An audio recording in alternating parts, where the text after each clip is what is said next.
యాదాద్రి భువనగిరి జిల్లా సంస్థ నారాయణపురం మండలము రాచకొండ రెవెన్యూ పరిధిలో వివిధ సర్వే నెంబర్ల విస్తీర్ణము సుమారు 925 ఎకరాల భూమిని ఓసియన్ ప్రైవేట్ సంస్థ వారు లేఅవుట్ చేసి గ్రామ పంచాయతీ నుండి పర్మిషన్ తీసుకున్నారు. వెంచర్లలో గ్రామ పంచాయతీకి సుమారు 93 ఎకరాల కేటాయించిన స్థలాలలో అందులో ఉన్న బోర్డులను అక్రమార్కులు తొలగించినారని రాచకొండ గ్రామ ప్రజలు మీడియాతో మాట్లాడారు.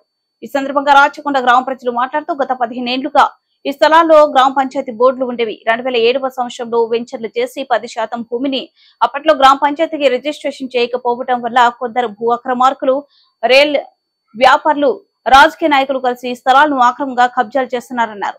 దీనిపై స్థానిక తహసీల్దార్, జిల్లా కలెక్టర్ యాదాద్రి భువనగిరికి వినతి పత్రాలు ఇచ్చినా కూడా పరిష్కారం కావడం లేదు అని అన్నారు. మళ్లీ కావాలని తప్పుడు పద్ధతిలో లేఅవుట్లు, రీ లేఅవుట్లు చేయుటకు అధికారులు, పాలక వర్గం వారు ప్రయత్నం చేస్తున్నారు.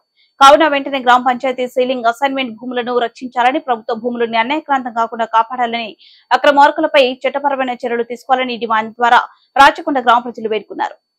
నా పేరు ఆటోత్ రవీందర్ సార్. మాది రాచకొండ విలేజ్, మండలం నారాయణపురం, జిల్లా యాదాద్రి భువనగిరి సార్. ఇది మాది 2007 ఈడ ఎల్చర్ అయింది సార్. 950 ఎకరాలు ఎల్చర్ అయింది సార్.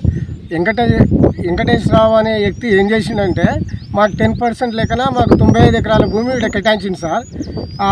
B1లా, B2లా, B3లా అన్నిట్లలో కేటాయిస్తే సార్ ఇప్పుడు ఏం చేస్తారు, రియల్ ఎస్టేట్ వ్యాపారులను పట్టుకొని ఎక్కడో హైదరాబాద్ వాళ్ళకు, చౌటుపల్లి మండలం వాళ్ళకు, వీళ్ళ కాళ్ళకి అందరికీ ఇప్పుడు అమ్ముకుంటున్నారు సార్. ఇప్పుడు ఎన్నిసార్లు కలెక్టర్ దగ్గర పోయినా, ఆర్డీఓ దగ్గర పోయినా, ఎంఆర్ఓ దగ్గర పోయినా, మళ్ళీ పోతే మన సీఎం ఆఫీస్ కూడా పోయి వచ్చినా సార్. పోయి వచ్చినా కానీ మాకు న్యాయం జరగలేదు. మా 95 ఎకరాలు మా గ్రామ పంచాయతీ భూమి, మా గ్రామ పంచాయతీకి ఈ సర్వే నెంబర్ సంబంధించింది వెరిఫై చేయమని కలెక్టర్ దగ్గర పోయినా, సీఎం ఆఫీస్ పోయినా, ఏడికి పోయినా కానీ మాకు న్యాయం జరుగుతలేదు.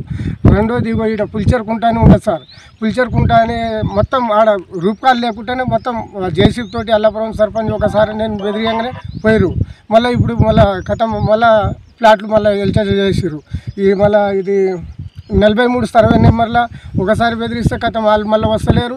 లోపలంగా డాక్యుమెంట్లు అయినాయి, పాస్బుక్లు అయినాయి. ఇప్పుడు నిమ్మలంగురు సార్ 1 కోటి రూపాయలకి ఎకరం అమ్ముతుడు సార్. మా గ్రామ పంచాయతీ భూమి 95 ఎకరాలు మాకు కావాలి సార్. ఏ బాధతోటి అయినా మేము ఏం చేయాలన్నా రెడీగా ఉన్నాం సార్. ఈ కేసులకు పోలీసులతో ఏం భయపడం. నాకు కూడా ఇప్పుడు మీద రౌడీ షీటర్ కేసు కూడా పెట్టిండు. కూసుకుంట్ల ప్రభాకర్ రెడ్డి, మన మంత్రి, ఎమ్మెల్సీలు అందరు కలిసి నాకు కేసు పెట్టినా నేను భయపడతలేను. తిరుగుతాం సార్. మాకు న్యాయం జరిగిన దాకా తిరుగుతాం. భూమి కాపాడుకుంటాం, మా భూమి మేము కాపాడుకుంటాం. గ్రామ పంచాయతీ సంబంధించింది సార్. మీ సెక్రటరీ కానీ, తర్వాత ఎంఆర్ఓ కానీ మీరు ఇక వాళ్ళంతా కుమ్మకాయ సార్. ఆర్డీఓ దగ్గర పోయినా సార్, ఎంఆర్ఓ దగ్గర, ఆర్ఐ నుంచి ఆర్డీఓ దగ్గర ఎమ్మెల్యే చూసుకుంటాడు. మళ్ళీ ఆర్డీఓ ఆఫీస్ నుంచి కలెక్టర్ దాకానే మంత్రి చూసుకుంటాడు. పోయిన మంత్రి, పోయిన ఎమ్మెల్యేలు ఈ రకంగా తయారయ్యారు. ఇప్పుడు కూడా మళ్ళీ వాళ్ళే ఈ గుట్టలన్నీ కబ్జాలు పెట్టారు సార్. ఇక్కడ గుట్టలన్నీ కబ్జాలు పెట్టారు. అంత ఆగమాగం చేస్తారు మాకు.